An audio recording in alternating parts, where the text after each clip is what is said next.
I'm Sabrina, 32 years old, and 3 weeks ago, my father called me a loser in front of 50 people at his Father's Day celebration. He didn't whisper it. He didn't pull me aside. He stood at the head of a mahogany table worth more than my annual salary, raised his crystal glass of Chateau Margaux, and announced to every relative, business partner, and Forbes journalist in attendance, "I'm proud of all my children, except the failure sitting at this table." Everyone laughed. My brother applauded. My stepmother smiled like she'd been waiting 27 years for that moment. But I didn't cry. Instead, I stood up, walked to my father, and placed a white envelope on his plate. "For you, Dad. Happy Father's Day." Then I left. When he opened that envelope, his scream echoed through the entire mansion. Before I tell you what was inside, please take a moment to like and subscribe. But only if this story resonates with you. And let me know in the comments. Where are you watching from? And what time is it there? Now, let me take you back 2 months earlier. The day Aunt Ruth handed me a wooden box that my mother had kept hidden for 27 years. The Prescott estate sits on 12 acres in Brookline, Massachusetts, 4 stories of Georgian architecture, wrought iron gates, and a driveway lined with imported Italian cypress trees. Forbes featured it twice. Architectural Digest called it understated elegance. I called it a prison with really good landscaping. My father, Victor Prescott, built his real estate empire from the ground up. Or so he tells everyone at charity galas. The truth is messier, involving my mother's family land and connections he'd rather forget. But that's a story for later. Growing up, I learned quickly where I stood in the Prescott hierarchy. At the top, Marcus, my older brother.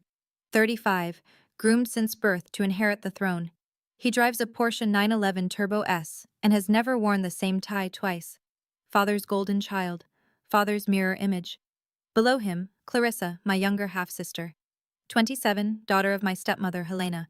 Marketing director at Prescott Holdings, a title she earned by existing. She posts her Hermes bags on Instagram and calls it personal branding. And then there's me, Sabrina, the public school teacher. The one who drives a 10-year-old Honda Civic and buys her dresses at Nordstrom Rack. The one who chose helping children over making money, which in Prescott language translates to complete and utter disappointment. Every time I visit the estate, I park my car around the corner, behind the gardener's shed. Not because anyone told me to, but because the one time I parked in the circular driveway, Marcus laughed so hard he choked on his espresso.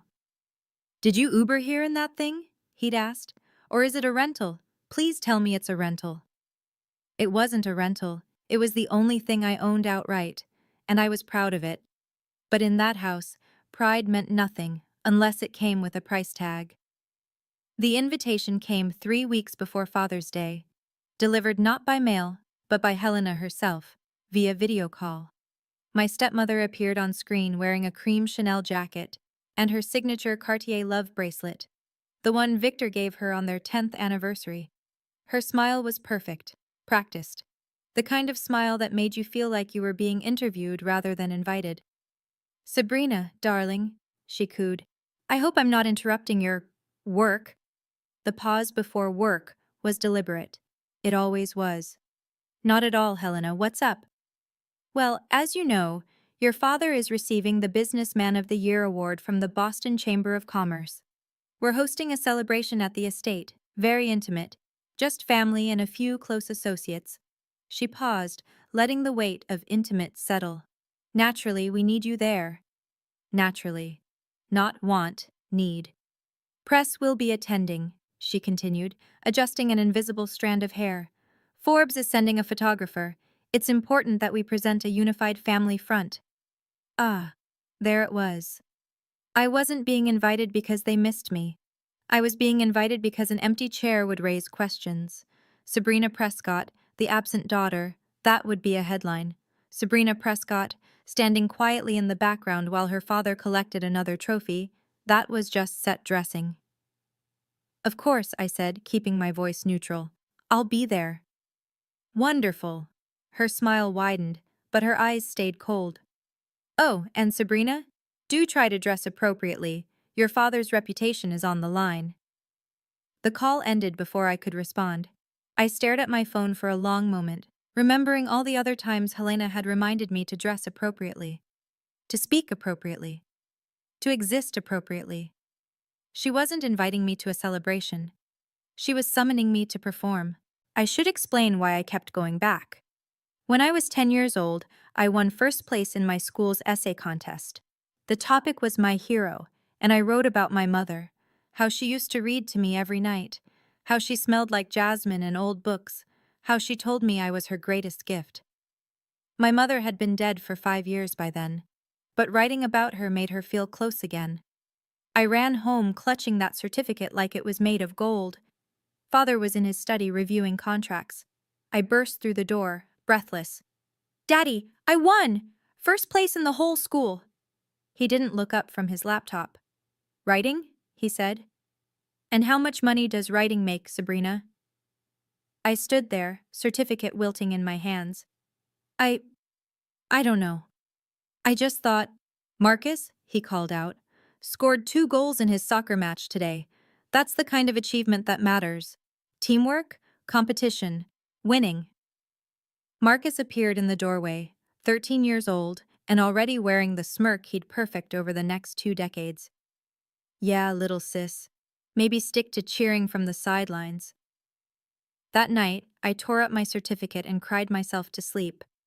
But I remember one thing clearly. My grandmother, Victor's mother, found me afterward. She was the only warm presence in that cold house. She pulled me into her arms and whispered something I didn't understand at the time. "You look so much like your mother, sweetheart. So much like Eleanor." She said it like a secret, like a prayer. I didn't know then why those words carried such weight. I understand now. If the Prescott estate was a prison, Aunt Ruth's cottage in Vermont was its opposite. Ruth Bennett was my mother's younger sister, the only living connection I had to Eleanor Manning, the woman who gave birth to me and died when I was 5.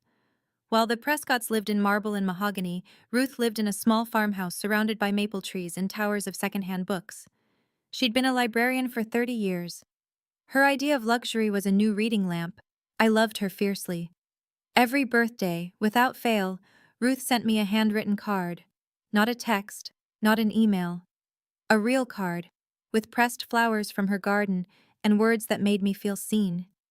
"Happy birthday to my favorite niece. Your mother would be so proud of the woman you're becoming." She was the only person who said my mother's name out loud. We talked on the phone every few weeks, me complaining about school administration, her recommending obscure novels I'd never heard of. Our conversations were easy, uncomplicated, nothing like the verbal landmines of Prescott family dinners, but there was always something Ruth held back. A hesitation in her voice when I mentioned Victor. A careful deflection when I asked about my mother's past. "One day," she'd say, "when you're ready, I have something to show you, something Eleanor wanted you to have." "Ready for what?" I'd ask. "You'll know." I never pushed. Ruth wasn't the type to withhold things without reason, and part of me, I think, was afraid of what I might find. But that fear was about to become irrelevant. Because 2 months before Father's Day, I drove to Vermont for spring break, and Ruth finally decided I was ready. But first, let me tell you about the Friday dinners. Every week, without exception, the Prescott family gathered around a 20-seat oak dining table imported from some chateau in France. Waterford crystal. Diptyque candles. Wine that cost more than my monthly grocery budget. It should have felt elegant. Instead, it felt like a performance review. The ritual was always the same. Victor would sit at the head of the table, swirling his wine like a judge preparing to deliver verdicts. Helena would perch beside him, perfectly postured, monitoring everyone's behavior like a hawk in couture. And then the questioning would begin. "Marcus," Victor said at the last dinner before my Vermont trip, "tell me about the Henderson deal." Marcus straightened, preening. "Closed it yesterday, 5.2 million. They tried to lowball us, but I held firm."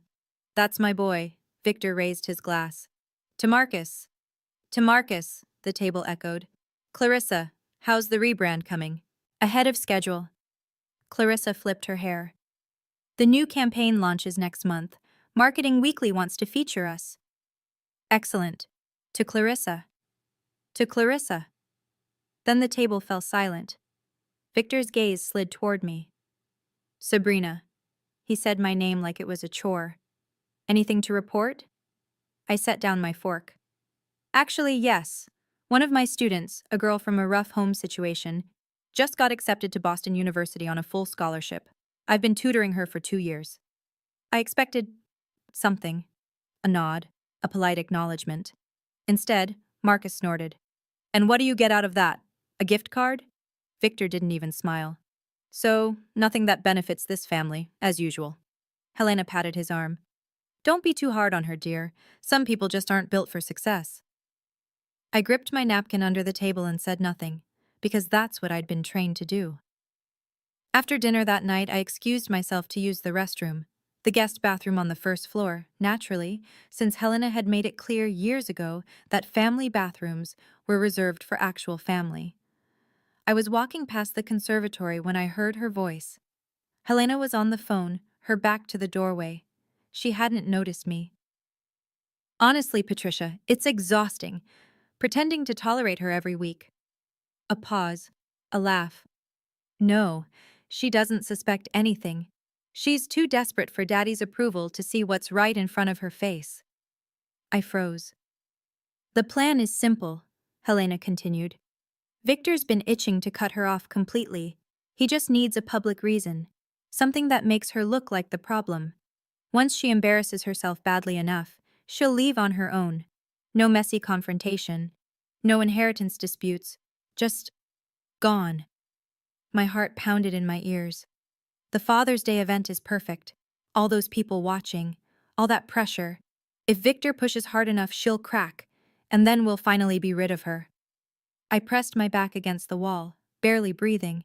Then the floorboard creaked beneath my foot. Helena spun around, our eyes met.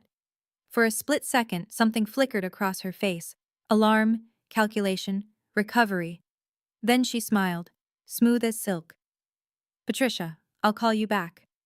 She tucked her phone away. Sabrina, I didn't hear you there. I was just discussing a staffing issue at the company. Sounded serious, I managed.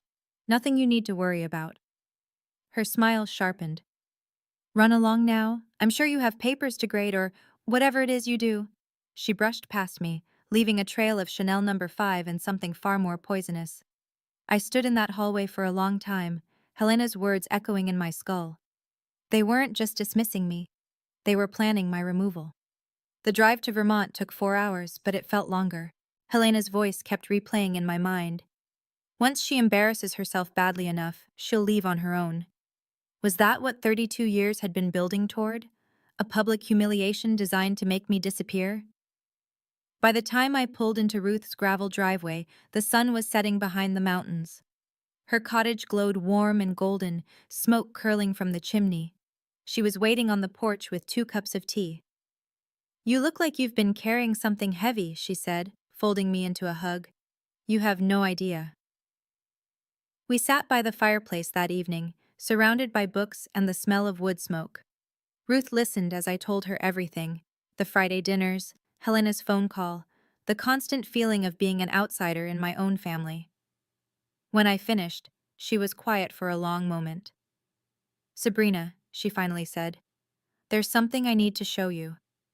She rose and walked to an old cedar chest in the corner of the room, one I'd seen 100 times but never thought to ask about. She lifted the lid and withdrew a wooden box, weathered with age, carved with delicate flowers. This belonged to your mother. My breath caught. Eleanor gave it to me before she died, Ruth continued, her voice thick. She made me promise to keep it safe, to give it to you when you were ready. Ready for what? Ruth pressed the box into my hands. For the truth.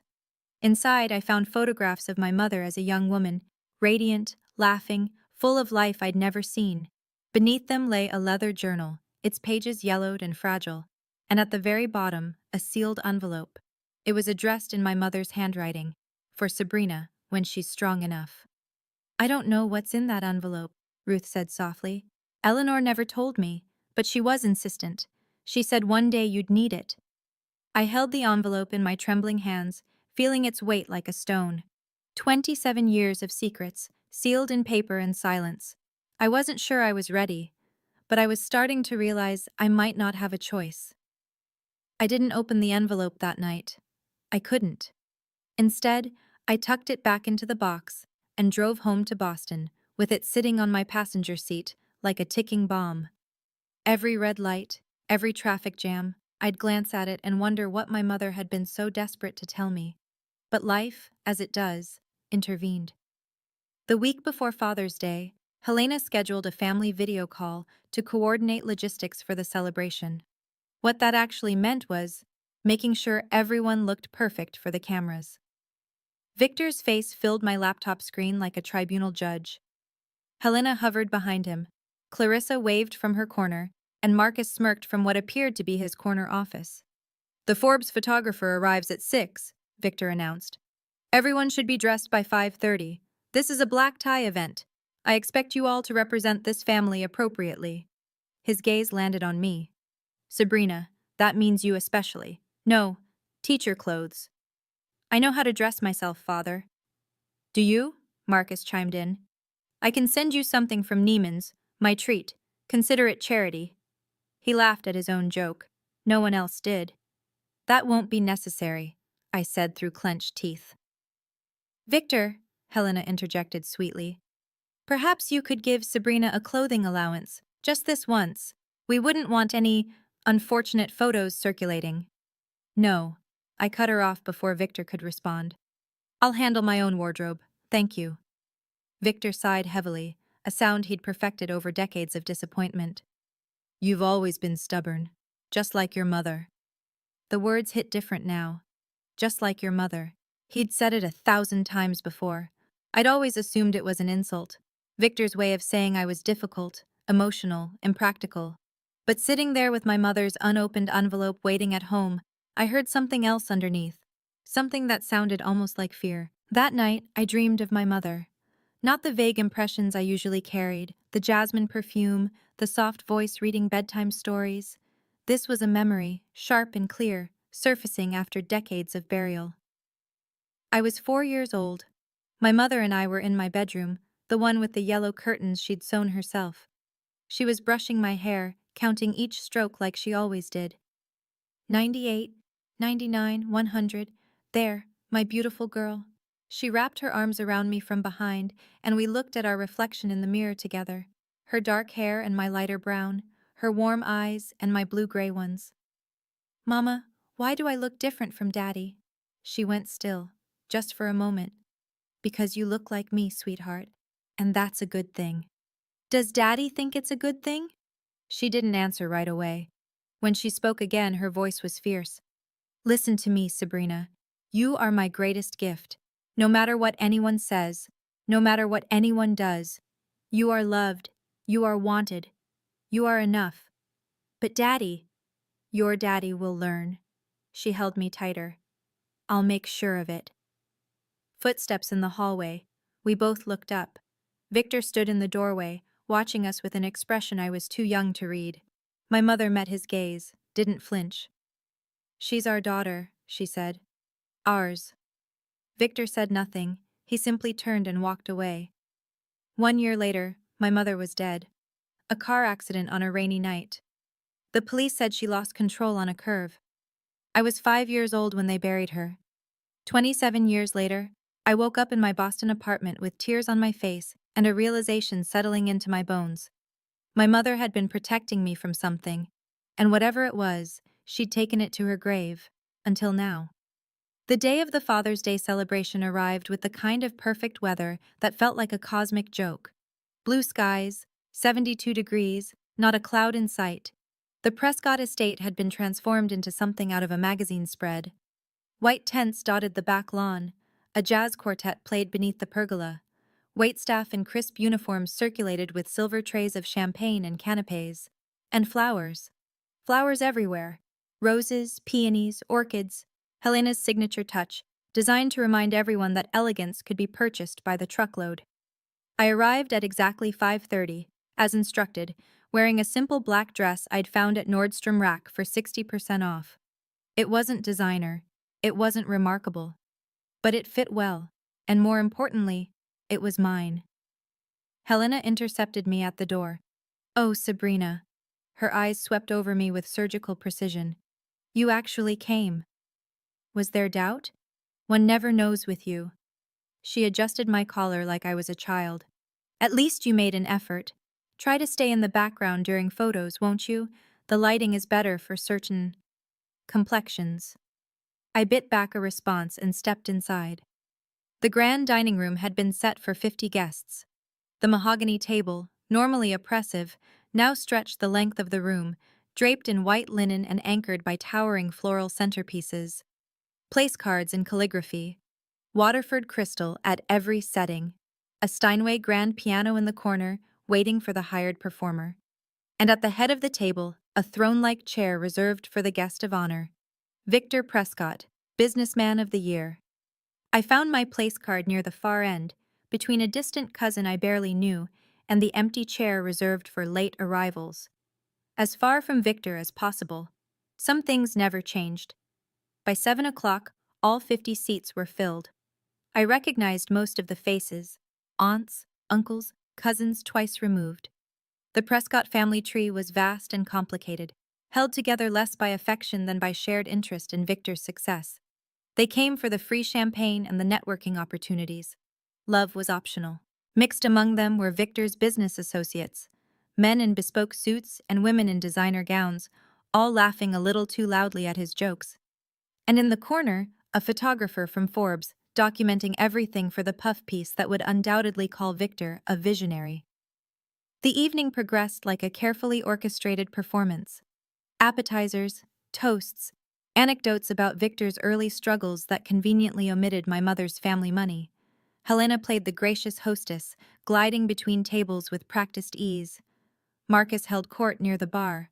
Clarissa posed for the photographer like she was auditioning for a magazine cover, and I sat in my corner, speaking only when spoken to. Then came the main event. Victor rose from his chair, crystal glass in hand, and the room fell silent. He was wearing a charcoal Brioni suit, a Patek Philippe gleaming on his wrist. His silver hair was immaculate. His smile was camera-ready. "Thank you all for being here," he began, his voice carrying the confidence of a man who'd never been told no. "This award means a great deal to me, not because of what it represents professionally, but because of the people who made it possible." He gestured to Helena. "My beautiful wife, who stands by me through everything." Applause. "My son Marcus, who will carry on the Prescott legacy." More applause. Marcus raised his glass. "My daughter Clarissa, who brings grace and ambition to everything she does." Clarissa beamed. Helena dabbed at fake tears. "And of course—" Victor paused, his gaze sweeping the room until it landed on me. "I am proud of all my children." Another pause, longer this time. "Except the loser sitting at this table." The words dropped like a bomb. For one heartbeat, the room was frozen. Then someone laughed. Then another. Then Marcus was applauding, slow and deliberate. "About time you said it, Dad." Helena pressed her lips together, suppressing a smile. 50 pairs of eyes turned to me, and I felt something inside me go very, very quiet. I didn't cry. I know that's what they expected, what they wanted. Sabrina, the sensitive one. Sabrina, the emotional one. Sabrina, who would flee in tears and prove once and for all that she didn't belong. But something had shifted in me. Maybe it was my mother's letter, still unopened in my purse. Maybe it was Helena's words from weeks ago, echoing in my skull. She'll leave on her own. Maybe it was 32 years of swallowing insults finally reaching critical mass. Whatever it was, I didn't cry. Instead, I stood up. The laughter died. The room went silent again, this time with confusion. I wasn't following the script. Slowly, deliberately, I walked toward the head of the table. My heels clicked against the marble floor. The Forbes photographer raised his camera, sensing something newsworthy. Victor watched me approach, his smirk faltering slightly. "What are you doing?" I didn't answer. I reached into my purse and withdrew a white envelope. Plain, unremarkable, but heavy with everything I'd discovered in the past 2 months. I placed it gently on his plate, beside his untouched dessert. "For you, Dad." My voice was steady, clear. "Happy Father's Day." Victor stared at the envelope like it might bite him. "What is this? One of your sentimental cards?" Open it and see. Helena leaned forward. Victor, don't engage with her theatrics. Open it. Our eyes met. For the first time in my life, I didn't look away first. Something flickered across his face. Uncertainty, maybe even fear. But I didn't stay to watch. I turned and walked toward the door. 50 guests parted to let me through, too stunned to speak. Sabrina!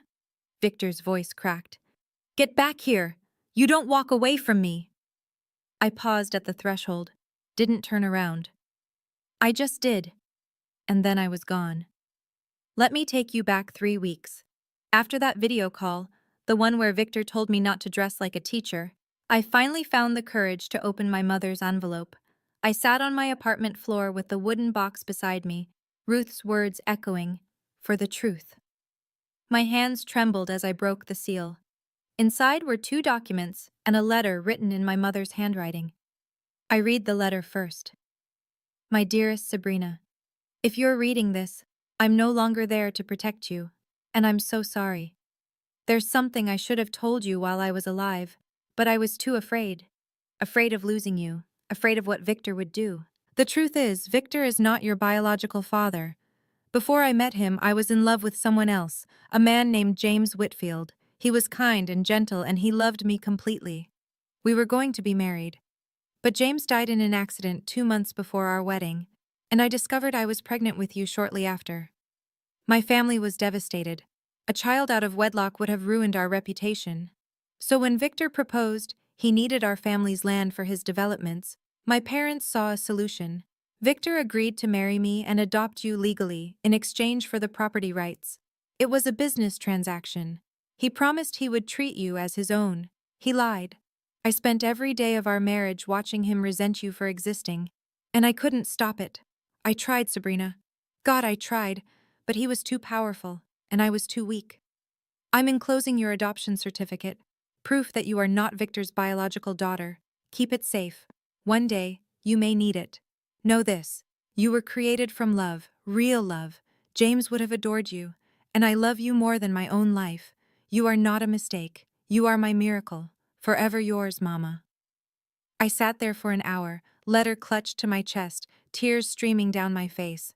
Not tears of sadness, tears of release. For 32 years, I'd tried to earn the love of a man who had never intended to give it, and now I understood why. The letter was one thing, legal proof was another. The next morning, I called Daniel Hartley, my closest colleague at school. We'd been friends for 3 years.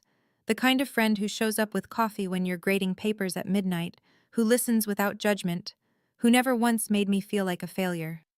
I need your help, I told him, and I need you to keep it confidential. Anything. I explained everything. My mother's letter, the adoption certificate, 27 years of unexplained coldness from a man I'd spent my whole life trying to impress. Daniel didn't hesitate. What do you need? A DNA test, to confirm it. Getting Victor's sample was easier than I expected. At one of the Friday dinners, he'd left his jacket draped over a chair. Before I left, I pulled a few hairs from the collar, strands with the follicles still attached. Legally, it was gray area. Ethically, I was past caring. The testing facility was AABB accredited, the gold standard for paternity testing. Results in 2 weeks. 14 days felt like 14 years. When the email finally arrived, I was sitting in my classroom after hours, surrounded by student essays. My hands shook as I clicked open the PDF. Probability of paternity, 0.00%. Conclusion. The alleged father is excluded as the biological parent. 0%. Not a doubt, not a possibility. 0. I sat there in the empty classroom, fluorescent lights buzzing overhead, and started to laugh. All those years, all that desperate striving, all those moments I'd thought, if I just try harder, he'll finally love me. He was never going to love me, not because I wasn't good enough, because I was never his to love. Daniel found me still sitting there an hour later, the test results printed and clutched in my hands. You okay? He asked quietly. I looked up at him with wet eyes and the first real smile I'd felt in weeks. I'm better than I've been in 32 years. That night, alone in my apartment, I finally let myself fall apart. I sat on my bedroom floor with my mother's photograph in my hands, the one from Ruth's box, where Eleanor was laughing in a summer dress, her whole life ahead of her. She couldn't have been more than 23. "You knew," I whispered to her image. "You knew he would never accept me. And you tried to protect me anyway." For the first time, I understood the sadness I'd always sensed beneath her smiles. The way she'd hold me a little too tight, the fierce, almost desperate way she'd tell me I was loved. She knew her time was running out, and she was trying to give me enough love to last a lifetime. I cried for her that night, for the life she should have had with James Whitfield, for the marriage she'd been trapped in with a man who resented her child, for the accident that took her too soon, leaving me defenseless. But somewhere in the grief, something else emerged. Freedom. For 32 years, I'd carried Victor's rejection like a weight around my neck. I'd believed his coldness was my fault, that if I'd been smarter, more successful, more like Marcus, maybe he would have loved me. But the truth was simpler and more brutal. I was never going to win a game I didn't know I was playing. I looked at the adoption papers, the DNA results, my mother's letter. This wasn't about revenge. I didn't want Victor's money. I didn't want his approval anymore. I just wanted to stop pretending. I wanted the truth to be spoken, out loud, in the same room where I'd been humiliated for decades. And I wanted to walk away, not as a failure fleeing in shame, but as a woman who finally knew her own worth. "I don't owe them anything," I said to the empty room. And for the first time, I believed it. If you're still here, maybe you know what this feels like. That moment when you realize you've been chasing someone's approval your whole life, and they were never going to give it. Not because you weren't good enough, but because they'd already decided you weren't worthy before you ever had a chance to prove yourself. Have you ever had to set boundaries with family? Someone who made you feel like you'd never measure up? Drop a comment and tell me your story. And if you want to know what happened when my father opened that envelope, keep watching. Because his scream could be heard through the entire house. Before I could confront Victor, I needed one more piece of confirmation. Aunt Ruth gave me a name, Walter Green. "He was the lawyer who handled your mother's affairs," she explained over the phone, "and the adoption paperwork. If anyone can verify what those documents mean, it's him." Walter Green was 72 years old, retired for 5 years, living in a modest colonial in Wellesley. When I called and explained who I was, he went quiet for a long moment. "Eleanor's daughter," he finally said, his voice heavy with something that sounded like regret. "I've been waiting for this call for a long time." We met at his home office, surrounded by shelves of leather-bound legal books and framed photographs of grandchildren. He moved slowly, but his mind was sharp as a tack. I showed him the adoption certificate, the DNA results, my mother's letter. He read each document carefully, then removed his glasses and rubbed his eyes. "It's all legitimate," he said. "I drafted that adoption agreement myself 32 years ago. Victor signed it in my office." So he knew from the very beginning. He knew before the wedding. Walter's voice was bitter. "Your mother was upfront about her pregnancy. She offered to release him from the engagement.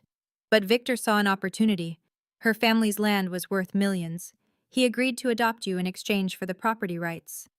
And the condition? That he would raise you as his own." Walter shook his head, but I watched over the years. I saw how he treated you at family events. How your mother would call me crying, asking if there was any legal recourse. She was trapped. We both were. I let that sink in. "Would you be willing to confirm this, if it ever came to that?" Walter met my eyes. "I'm 72 years old, Miss Prescott. I'm not afraid of Victor anymore.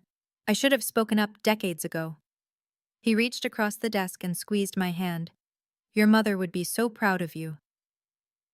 The week before Father's Day, Daniel came over to help me prepare. Not prepare for revenge, I want to be clear about that. I wasn't planning some elaborate takedown. I wasn't trying to destroy Victor's business or steal his money or ruin his family. I just wanted to stop lying. "So what's the plan?" Daniel asked, spreading documents across my kitchen table. I looked at the evidence, the DNA results, a copy of the adoption certificate, and a letter I'd written myself. Short, direct, no accusations, just facts. "Dad, I'm not your biological daughter. You've known this since before I was born. Mom's letter explains everything, and the DNA test confirms it." Thank you for providing a roof over my head for 18 years. But I don't owe you gratitude for treating me like a burden I never asked to be. I'm not looking for your money or your inheritance. I release any claim to the Prescott estate. I just wanted you to know that I know, and that I'm done pretending. Sabrina Daniel read the letter twice. That's it? No, you're a monster? No rotten hell? That's not who I want to be. But after everything he's done, exactly. I took the letter back, folding it carefully. He spent 32 years trying to make me feel small. If I stoop to his level, he wins. But if I walk away with my dignity intact, knowing the truth, that's something he can never take from me. Daniel was quiet for a moment. Then he smiled, soft and sad. You know they'll never forgive you for this. They never forgave me for being born. I slid the documents into a white envelope. At least now they'll have an actual reason. I sealed the envelope and wrote on the front, for Dad. No return address, no room for reconciliation. Just the truth, finally spoken. The night before the party, I couldn't sleep. I lay in bed, staring at the ceiling, running through every possible scenario.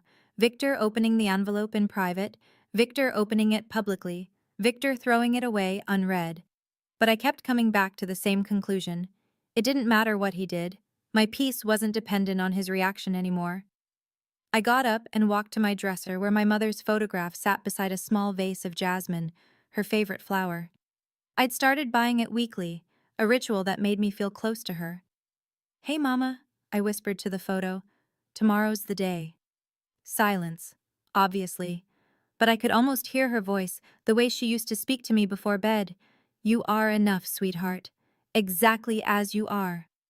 I thought about what she'd sacrificed, marrying a man she didn't love to protect her child, spending years in a cold marriage, watching helplessly as Victor directed his resentment at an innocent girl, dying before she could see her daughter grow up. She deserved better than Victor Prescott, and so did I.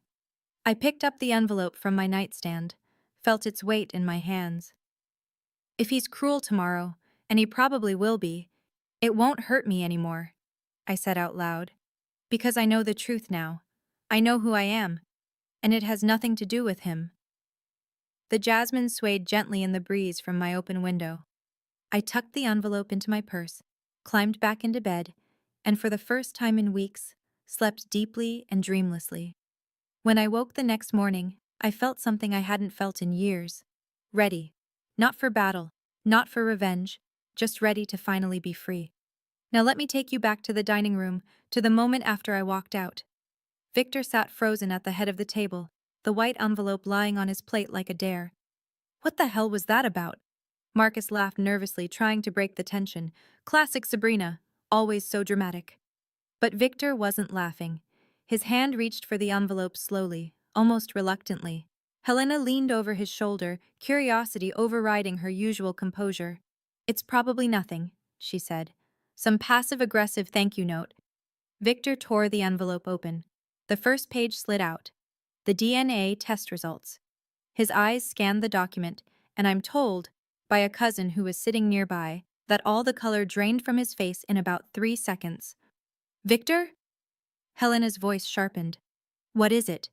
He didn't answer. His hands were shaking as he pulled out the second document, the adoption certificate, his own signature, dated 32 years ago. Victor! The third document was my letter. He read it in silence, his jaw clenching tighter with each line. And then, according to my cousin, Victor Prescott, the unshakable patriarch, the self-made billionaire, the man who had never shown an ounce of vulnerability in his entire life. He screamed, No, no, no, no! The glass of Chateau Margaux shattered against the table. Red wine spread across the white linen like blood. Victor, what is happening? Helena grabbed the papers from his hands, her eyes darting across the text. DNA results? Probability of paternity 0%? What is this? Her voice was loud enough that the people closest to them heard every word. And in a room full of gossips, that was all it took. The whispers started immediately. DNA test? 0%? Sabrina isn't his daughter? Victor was clutching the edge of the table like a drowning man, mumbling, "This can't be right," over and over. The Forbes photographer was capturing everything. And somewhere in the parking lot, I was climbing into my Honda Civic, hands steady on the wheel, heart pounding with something that wasn't quite triumph. It was relief. Helena, for all her cunning, made a fatal mistake in that moment. She panicked out loud. Adoption certificate?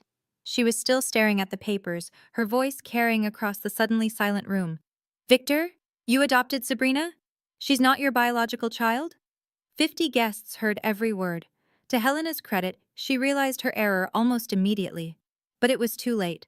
The information was already spreading through the room like wildfire. Did she say Sabrina isn't his daughter? He adopted her? But he's been treating her like garbage for years.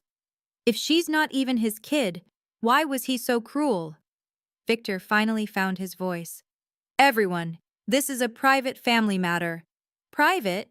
Aunt Margaret, my father's older sister, a formidable woman in her 70s who had never liked Helena, rose from her seat.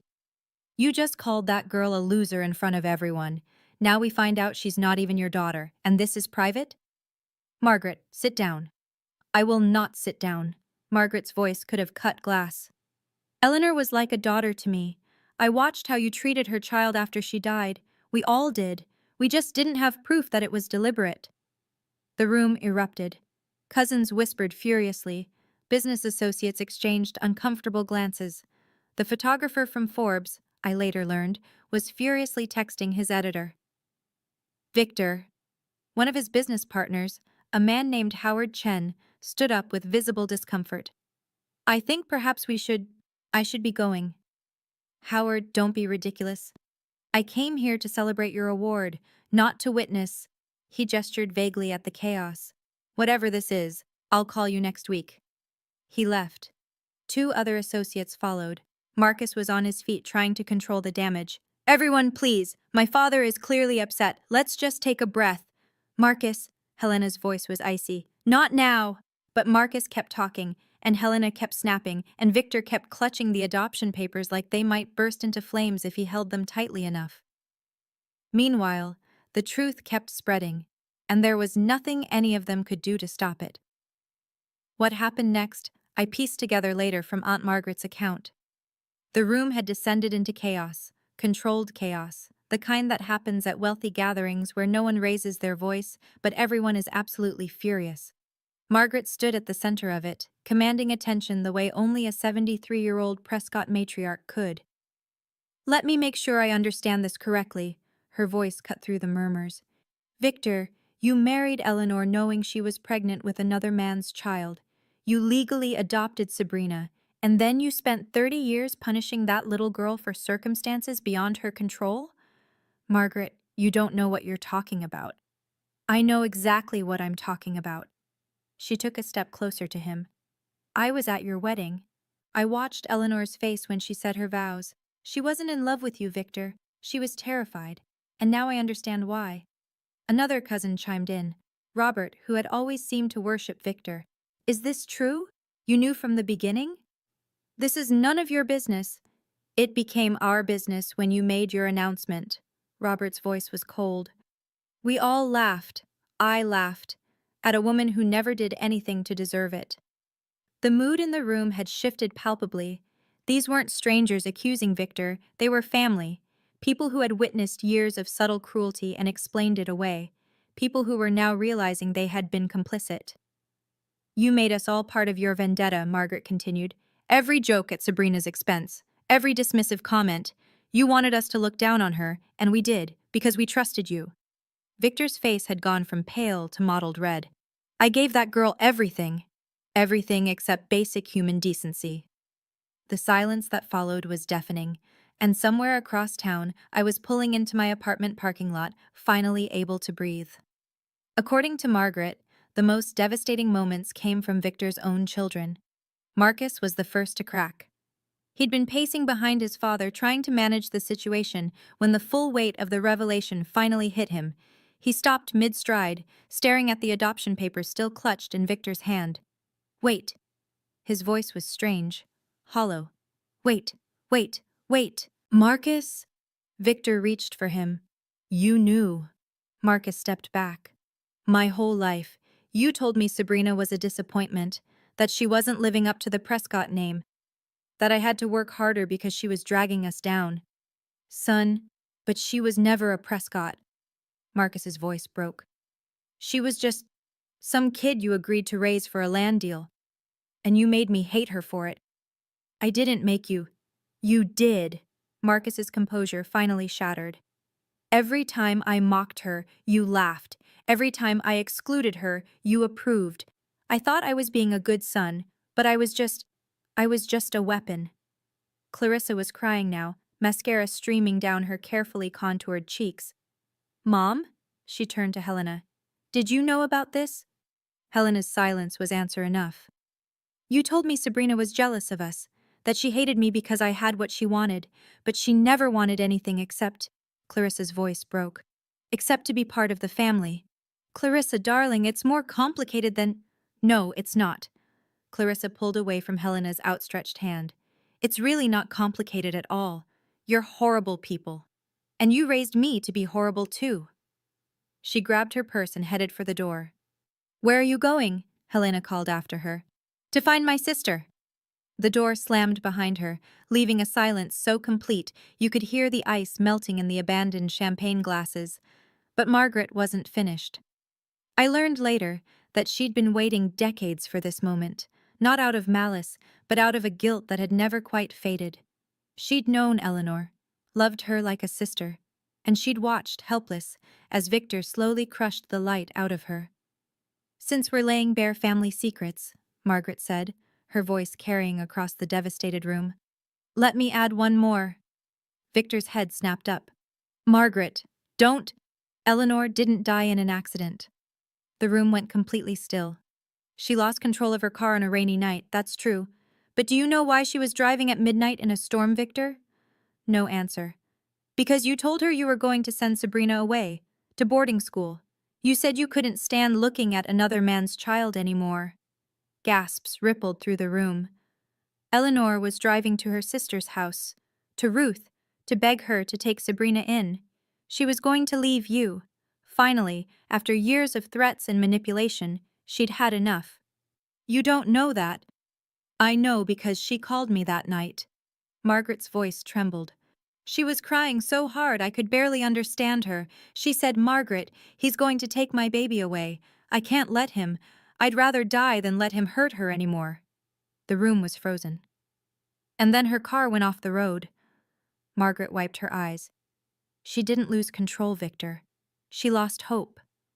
Victor looked like he'd been struck. Eleanor spent 8 years in a loveless marriage, protecting a daughter you never wanted. She was 29 years old when she died, and the last words she ever said to anyone were about keeping Sabrina safe. That's not fair. Fair? Margaret's voice rose for the first time. You want to talk about fair? That little girl grew up motherless in a house full of people who resented her existence. You don't get to talk about fair. Victor opened his mouth, but no sound came out.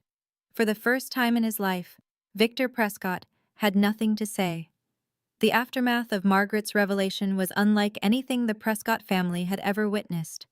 Marcus, who had spent his entire life modeling himself after Victor, looked like a man watching his identity crumble. He sank into a chair, head in his hands. I called her a charity case. The words came out broken, barely audible. At Thanksgiving, 3 years ago, in front of everyone, I said, at least we know one person at this table didn't earn their place here. Everyone laughed. Sabrina just smiled, like she was used to it. He looked up, tears streaming down his face. She was used to it, because I did it all the time, because you made me think it was okay. Victor said nothing. I'm 35 years old. Marcus's voice cracked. And I've been a bully my entire adult life. To my own sister, who wasn't even technically my sister, who never did anything to me except exist. Marcus, you couldn't have known. I didn't want to know. He stood abruptly, chair scraping against the marble floor. I didn't ask questions because the answers might have made me uncomfortable. That's not ignorance, Dad. That's cowardice. He turned to Helena, who had been standing frozen. Her perfect composure finally cracked. And you orchestrated this. You told me Sabrina was beneath us. You coached me on exactly what to say to make her feel small. I was protecting this family. You were protecting your inheritance. Marcus's disgust was palpable. This was never about family. This was about money. It's always been about money with you. He looked at his father one last time. I don't know who I am anymore, but I know I don't want to be you. Marcus walked out of the dining room without another word, and Victor, for the first time anyone could remember, looked truly alone.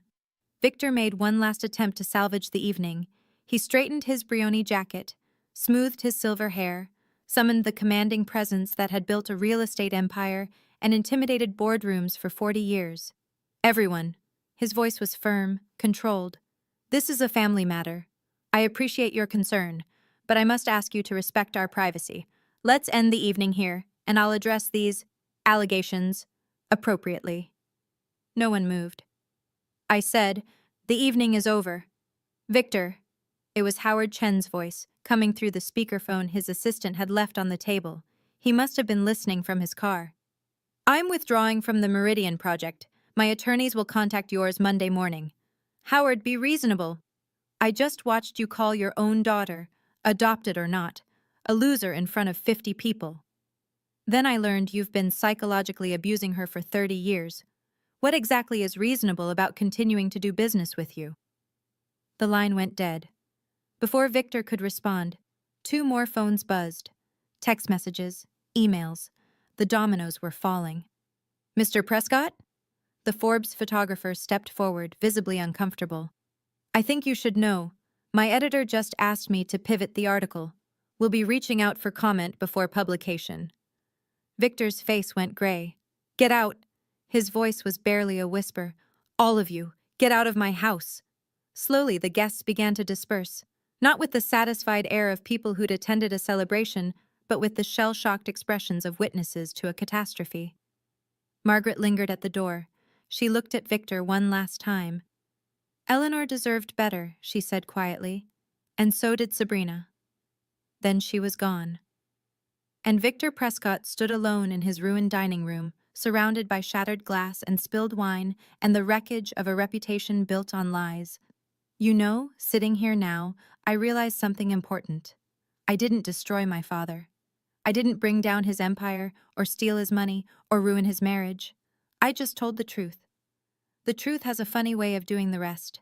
If you've ever been in a situation where you had to choose between keeping the peace and speaking up, I see you. I know how hard that choice is, and I know that sometimes the bravest thing you can do is simply stop pretending. What happened after that night? Did I see Victor again? Did I forgive Helena? Stay with me. We're almost at the end. While the Prescott estate imploded, I drove home in silence. No radio, no podcasts, just the hum of the engine and the steady rhythm of my breathing. I pulled into my apartment complex, a modest building in Somerville, nothing fancy but mine, and sat in the parking lot for a long time. My phone buzzed. Text from Victor. How dare you, call me immediately. Text from Marcus. Sabrina, please, we need to talk. Text from Helena. You've destroyed this family. I hope you're happy. And then, finally, a text from Aunt Ruth. Margaret called me. She told me everything. I'm so proud of you, sweetheart. I deleted the first 3 messages without responding. But Ruth's, that one I saved. Inside my apartment, I walked straight to my dresser and picked up my mother's photograph. It's over, Mama. My voice came out steadier than I expected. I'm free. I knew there would be fallout. Legal complications maybe, angry phone calls definitely. The Prescotts weren't the type to accept humiliation quietly. But in that moment, none of it mattered. My phone rang again, Victor's number. I let it go to voicemail. Then Marcus's number, voicemail. Then a number I didn't recognize.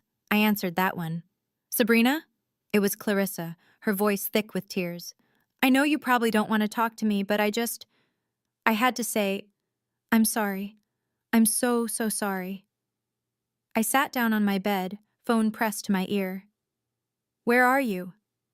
In my car, outside your building. A pause. I know you need space. I know I don't deserve anything from you, but if there's ever a chance, if you're ever willing to talk. I looked out my window. Sure enough, a white BMW was parked across the street. Come upstairs, Clarissa. It wasn't forgiveness, not yet, but it was a start. 1 week later, The consequences became concrete. The Forbes article never mentioned Victor's award. Instead, it ran a piece titled, "The Prescott Family's Carefully Constructed Image Shatters at Father's Day Celebration."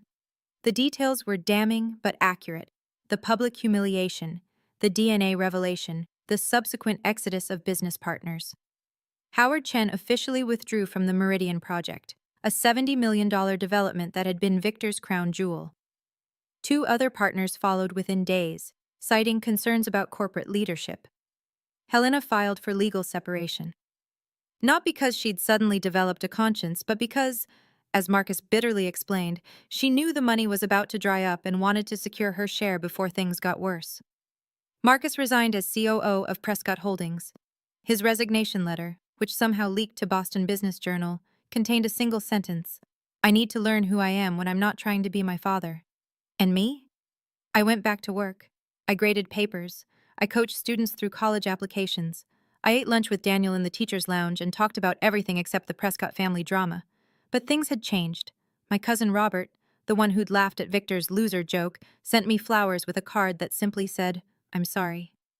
Aunt Margaret called every few days to check on me, sharing updates I hadn't asked for but appreciated anyway. And Clarissa. Clarissa called every single day. "Can we get coffee?" she asked on day 7. "Not at a restaurant your family owns." "There's a diner near my apartment. Nothing fancy, just coffee." I hesitated. A week ago, I would have said no, but something had shifted in me too. I wasn't the woman who flinched at Prescott judgment anymore. "Fine," I said, "but I'm buying." Deal. It wasn't reconciliation. Not yet. But it was something new. The diner Clarissa chose was exactly what she promised. Nothing fancy. Formica tables, vinyl booths, a waitress who called everyone hun, and refilled coffee without being asked. The kind of place Helena would never set foot in, which is probably why Clarissa picked it.